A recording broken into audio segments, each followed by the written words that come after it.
Toner আমি কত কষ্ট করে বাড়িটা করলাম। টোনা আমাকে রেখে বাড়ি রেখে কোথায় হারিয়ে গেল? টোনা, টোনা, তুমি কি ফিরে আসবে না? যদি তুমি ফিরে না আসো তাহলে আমাকে কেন এই বাড়িটা বানিয়ে স্বপ্ন দেখাইলা? টোনা, তুমি ভালো থেকো টোনা। যদি কখনো মনে পড়ে ফিরে এসিও তুমি। টুনি, আমাকে তুমি ক্ষমা করে দিও টুনি। আমাকে এই ডাইনি খাঁচার ভিতরে বন্দি করে রেখেছে।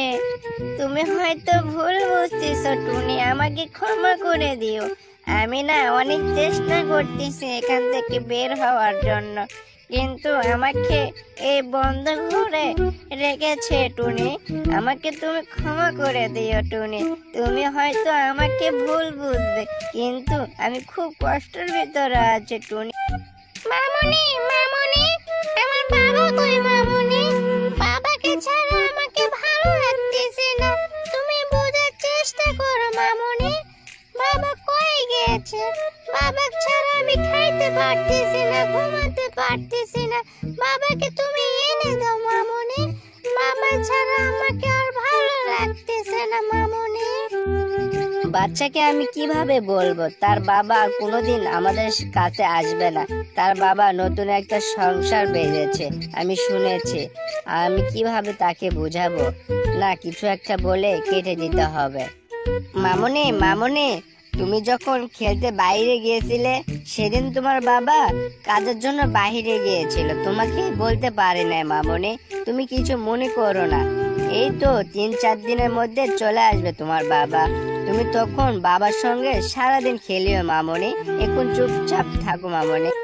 ডাইনি, তুমি হয়তো আমাকে মেরে ফেলো, না হয় আমাকে ছেড়ে দাও ডাইনি।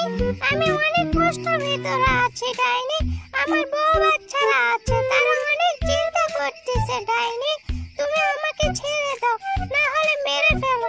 এত কষ্ট আমি আর সইতে পারতেছি না।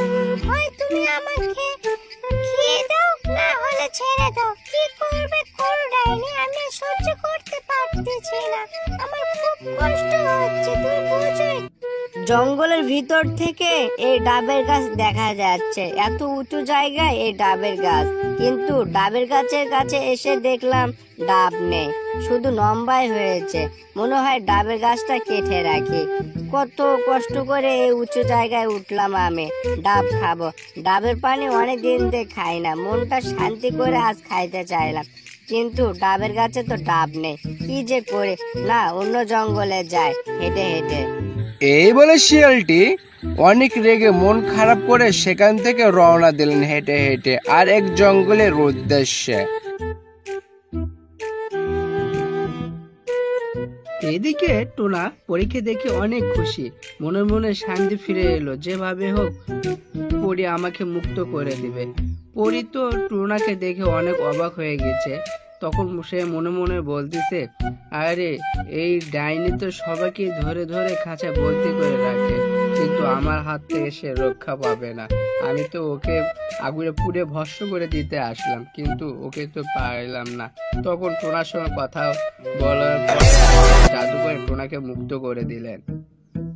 টোনা মুক্তি পেয়ে পরীকে অনেক অনেক ধন্যবাদ জানিয়ে সেখান থেকে রওনা দিলেন বাসার উদ্দেশ্যে। পরী অনেক রেগে সেখান থেকে রওনা দিলেন, কারণ ডাইনিকে তো পেলেন না। এদিকে টোনা বাসায় এসে সবাইকে দেখতে পেয়ে অনেক খুশি হলেন এবং টোনাকে দেখেও অনেক খুশি হলেন, কিন্তু টুনি তো তার উপর অনেক মন খারাপ করে রয়েছেন। তখন টোনা তাকে সব কিছু বুঝিয়ে বলে তাকে ডাইনি বন্দি করে রেখেছিলেন। তখন টুনি তার কথা সব বুঝতে পারেন এবং সব বোঝার পরে তাকে ক্ষমা করে দেন। বন্ধুরা, ভিডিওটা যদি ভালো লাগে বন্ধুরা সবাই লাইক শেয়ার কমেন্ট করে বেল আইকনটি একটু বাজিয়ে দেবে।